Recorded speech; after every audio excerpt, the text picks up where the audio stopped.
ಕರ್ನಾಟಕ ಆರೋಗ್ಯ ಇಲಾಖೆಯ ನೇತೃತ್ವದಲ್ಲಿ ಆದಂಥ ಸರ್ಕಾರಿ ಆಸ್ಪತ್ರೆಗಳಲ್ಲಿ ಇರುವಂಥ ಜನೌಷಧಿಯ ಕೇಂದ್ರಗಳನ್ನು ಮುಚ್ಚುವಂಥ ಈ ಸೂಚನೆ ವಿರುದ್ಧವಾಗಿ ಇವತ್ತು ಬೀದರ್ ಆಸ್ಪತ್ರೆಯಲ್ಲಿ ಜಿಲ್ಲಾಧ್ಯಕ್ಷರಾದಂಥ ಸೋಮನಾಥ್ ಪಾಟೀಲ್ ಅವರ ನೇತೃತ್ವದಲ್ಲಿ ಮೌನ ಪ್ರತಿಭಟನೆಯನ್ನು ಇವತ್ತು ಭಾರತೀಯ ಜನತಾ ಪಕ್ಷ ಆರೋಗ್ಯ ಇಲಾಖೆ ವಿರುದ್ಧವಾಗಿ ಹಮ್ಮಿಕೊಂಡಿದೆ. ಭಾರತೀಯ ಜನತಾ ಪಕ್ಷ ಬಡವರ ಪರವಾದಂಥ ಪಕ್ಷ. ಭಾರತೀಯ ಜನತಾ ಪಕ್ಷ ಯುವಕರ, ಮಹಿಳೆಯರ, ಕೃಷಿಕರ, ಹಿಂದುಳಿದವರ, ದೀನ ದಲಿತರ, ಹೀಗೆ ಎಲ್ಲರ ಪರವಾದಂಥ ಪಕ್ಷ. ಹೀಗಾಗಿ ಭಾರತ ಸರ್ಕಾರ ನರೇಂದ್ರ ಮೋದಿ ಅವರ ನೇತೃತ್ವದಲ್ಲಿ ಕಳೆದ 11 ವರ್ಷದಲ್ಲಿ ಜನೌಷಧಿ ಕೇಂದ್ರಗಳು 78 ಇದ್ದಿದ್ದನ್ನು ಇವತ್ತು ಸುಮಾರು 16,000 ಜನೌಷಧಿ ಕೇಂದ್ರಗಳು ಇಡೀ ದೇಶದ ಮೂಲೆ ಮೂಲೆಯಲ್ಲಿ ಬಡವರಿಗೆ ಒಳ್ಳೆ ಗುಣಮಟ್ಟವುಳ್ಳುವಂಥ ಔಷಧವನ್ನು ಸುಮಾರು 2,300 ವಿವಿಧ ಔಷಧಗಳು, 315 ಶಸ್ತ್ರಚಿಕಿತ್ಸೆ ಉಪಕರಣಗಳು, ಮಾರ್ಕೆಟ್ನಲ್ಲಿ ಸಿಗುವಂಥ ಔಷಧಕ್ಕಿಂತ ಕಡಿಮೆ ದರದಲ್ಲಿ, ಅಂದರೆ 80-90% ಕಡಿಮೆ ದರದಲ್ಲಿ ಇವತ್ತು ದೇಶದ ಲಕ್ಷಾನುಗಟ್ಟಲೆ ಬಡ ರೋಗಿಗಳಿಗೆ ಅನುಕೂಲವನ್ನು ಮಾಡಿಕೊಂಡಿದೆ. ಜನೌಷಧಿಯ ಕೇಂದ್ರದ ಮುಖಾಂತರ ಸುಮಾರು ಇವತ್ತು ಭಾರತದ ಬಡ ರೋಗಿಗಳಿಗೆ 38,000 ಕೋಟಿಯನ್ನು ಮಾನ್ಯ ಮುಖ್ಯಮಂತ್ರಿಗಳೇ, ಆರೋಗ್ಯ ಸಚಿವರಾದಂಥ ದಿನೇಶ್ ಗುಂಡೂರಾವ್ ಅವರೇ ಈ ಅಂಕಿಅಂಶಗಳನ್ನು ನಿಮ್ಮ ಜೀವನದಲ್ಲಿ ಬಡವರಿಗೆ ನೇರವಾಗಿ ಲಾಭ ಮುಟ್ಟಿಸಲಿಕ್ಕೆ ಸಾಧ್ಯ ಆಗಲ್ಲ ಅನ್ನೋದನ್ನು ನಾನು ಹೇಳ್ತೇನೆ.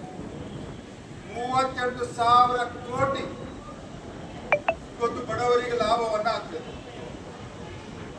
ಯಾವ ರೋಗಿಗಳು ಪ್ರತಿ ತಿಂಗಳು 5,000-6,000 ರೂಪಾಯಿ ಖರ್ಚು ಮಾಡಿ ಔಷಧವನ್ನು ಪಡಿತಿದ್ರು, ಇವತ್ತು ಕೇವಲ 500-600 ರೂಪಾಯಿಗಳಲ್ಲಿ ಪ್ರತಿ ತಿಂಗಳ ಖರ್ಚವನ್ನು ಇವತ್ತು ಭಾಗಿಸ್ತಾ ಇದ್ದಾರೆ. ಇವತ್ತು ಕರ್ನಾಟಕದ ಆಸ್ಪತ್ರೆಗಳಲ್ಲಿ ಸರಿಸುಮಾರು 207 ಔಷಧಿ ಕೇಂದ್ರಗಳನ್ನು ಇವತ್ತು ಬಡವರ ಸೇವೆಯನ್ನು ಮಾಡ್ತಾ ಇದ್ದಾರೆ. ಈ ಕರ್ನಾಟಕದಲ್ಲಿ ಸುಮಾರು 1,450 ಜನೌಷಧಿ ಕೇಂದ್ರಗಳು, 5,000 ಕೋಟಿಗೂ ಹೆಚ್ಚು ಕರ್ನಾಟಕದ ಬಡ ರೋಗಿಗಳಿಗೆ ಈ ಭಾರತೀಯ ಜನೌಷಧಿ ಕೇಂದ್ರದ ಮುಖಾಂತರ ಲಾಭವನ್ನು ಆಗಿದೆ. ಇವೆಲ್ಲವೂ ನಿಮ್ಮ ಗಮನಕ್ಕೆ ತಂದು ಇಂತಹ ಒಂದು ಜನಸ್ನೇಹಿ ಬಡವರ ಪರವಾಗಿರುವಂಥ ಯೋಜನೆಯನ್ನು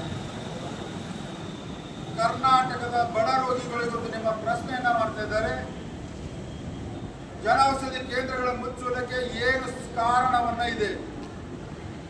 ತಾವು ಹೇಳಬಹುದು, ಆಸ್ಪತ್ರೆಗಳಲ್ಲಿ ನಾವು ಸರ್ಕಾರದ ವತಿಯಿಂದ ಉಚಿತವಾಗಿ ಔಷಧಗಳನ್ನು ಕೊಡ್ತೀವಿ ಅಂತ ನಮ್ಮ ಜಿಲ್ಲಾಧ್ಯಕ್ಷರು ಹೇಳಿದ್ರು. ಯಾವಾಗ ಸುಮಾರು 2,000 ಔಷಧಿಗಳನ್ನು ಆಸ್ಪತ್ರೆಗಳಲ್ಲಿ ಇಡಬೇಕು, 200ಕ್ಕೂ ಜಾಸ್ತಿ ನಿಮ್ಮ ಔಷಧಿಗಳು ಇಡುವಂಥ ಯೋಗ್ಯತೆಯನ್ನು ನಿಮ್ಮ ಸರ್ಕಾರಕ್ಕೆ ಇಲ್ಲ.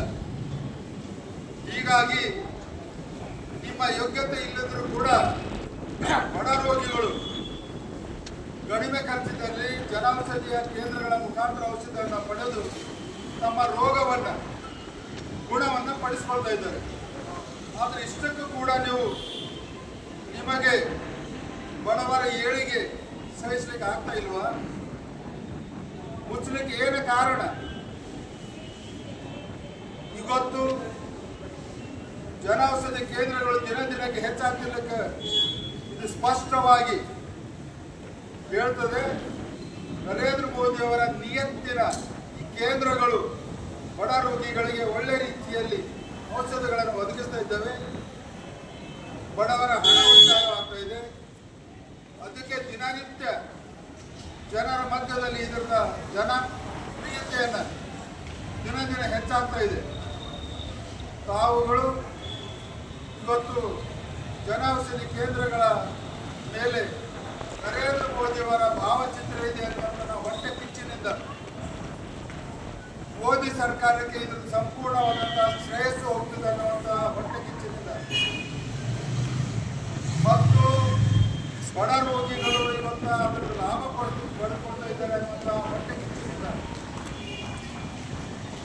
ನಿಮ್ಮ ಸರ್ಕಾರದ ವೈಫಲ್ಯಗಳನ್ನ ಮುಚ್ಚಿಕೊಳ್ಳಲಿಕ್ಕೆ,